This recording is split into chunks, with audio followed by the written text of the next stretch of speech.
Hello दोस्तों, आज का हमारा प्रश्न है क्लास 12 बायोलॉजी चैप्टर 3 जनन स्वास्थ्य के एक्सरसाइज का प्रश्न संख्या 9। दोस्तों आज की वीडियो में हम प्रश्न संख्या 9 को हल करेंगे।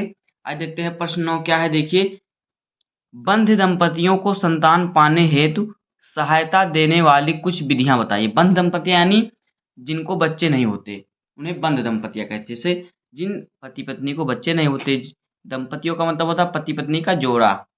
तो जिन पति पत्नियों को जो संतान नहीं हो रहे हैं उनके लिए सहायता देने वाली कुछ विधियों को बताइए। तो आइए इसको उत्तर इसका लिखते हैं सरल भाषा में और समझते हैं। देखिए, बंध दंपतियों को संतान प्राप्ति हेतु सहायक देने वाली निम्न विधियां हैं। देखिए कुछ विधियां हमने लिखा है। पहला क्या है, परखनली शिशु। तो देखिए परखनली शिशु विधि क्या है, इसमें किस प्रकार से शिशु पैदा होता है। देखिए, इसके अंतर्गत शुक्राणु व अंडाणु का इन विट्रो निषेचन कराया जाता है।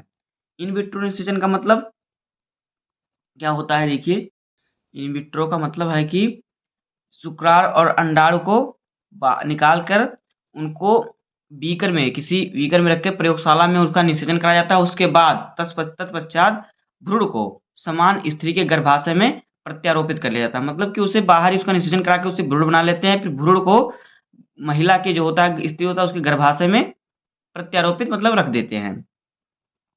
स्त्री के गर्भ में गर्भकाल की अवधि पूर्ण होने पर सामान्य शिशु का जन्म होता है। जब समय पूर्ण होता है 9 मास का तो महिला के गर्भ से एक सामान्य शिशु का जन्म होता है। तो ये होता है परखनली शिशु। अब आइए देखते हैं अगला। अगला देखिए क्या है, युग्मक अंतःफैलोपियन स्थानांतरण। ये भी एक विधि है। देखिए इस विधि में क्या होता है, इस विधि का प्रयोग उन महिलाओं पर किया जाता है जो लंबे समय से बंध हैं, अर्थात जिनको लंबे समय से बच्चा नहीं हो रहा है।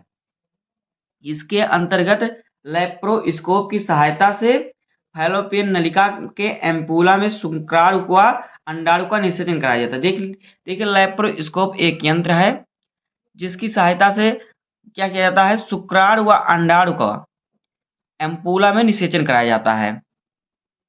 उसके बाद शिशु का जन्म होता है।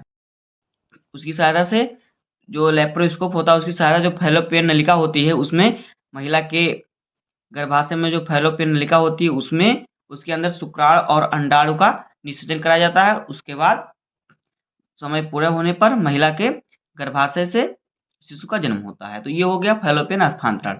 अब देखिए अगला क्या है, अंतः कोशिका द्रव्यीय शुक्राणु भेदन। तो आइए इसको देखते हैं। देखिए इसमें क्या होता है, इसके अंतर्गत शुक्राणु को प्रयोगशाला में संबंधित माध्यम में रखकर प्रत्यक्ष ही अंडाणु को भेद दिया जाता है। तत्पश्चात भ्रूण का युग्मनज को स्त्री के गर्भाशय में स्थापित कर दिया जाता है। देखिए ये क्या है, अंतःकोशिकीय कोशिका द्रव्यीय शुक्राणु भेदन। देखिए इसमें जो होता है शुक्राणु को प्रयोगशाला में शुक्राणु और अंडाणु को बाहर निकाल कर, देखिए अंडाणु में क्या कहते हैं, शुक्राणु को भेद दिया जाता है। तो भेदने के बाद वो भ्रूण बन जाता है।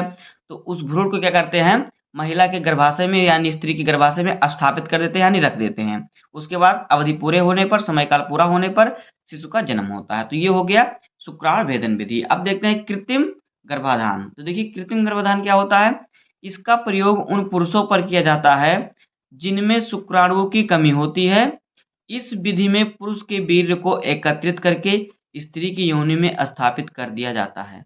देखिए जो कृत्रिम गर्भाधान है इसमें क्या होता है, जिन पुरुषों में शुक्राणु की कमी होती है उन पुरुषों के शुक्राणु को एकत्रित कर लिया जाता है। उनके शुक्राणु को एकत्रित करने के बाद, बाहर निकाल कर एकत्रित करने के बाद, जब शुक्राणु हो जाते हैं आवश्यकता अनुसार शुक्राणु हो जाते हैं, उसके बाद उसको स्त्री के गर्भाशय में स्थापित कर दिया जाता है योनि में। उसके बाद जन्म होता है शिशु का। तो ये हो गया कृत्रिम गर्भाधान। हमने आपको 4 विधियां बताया।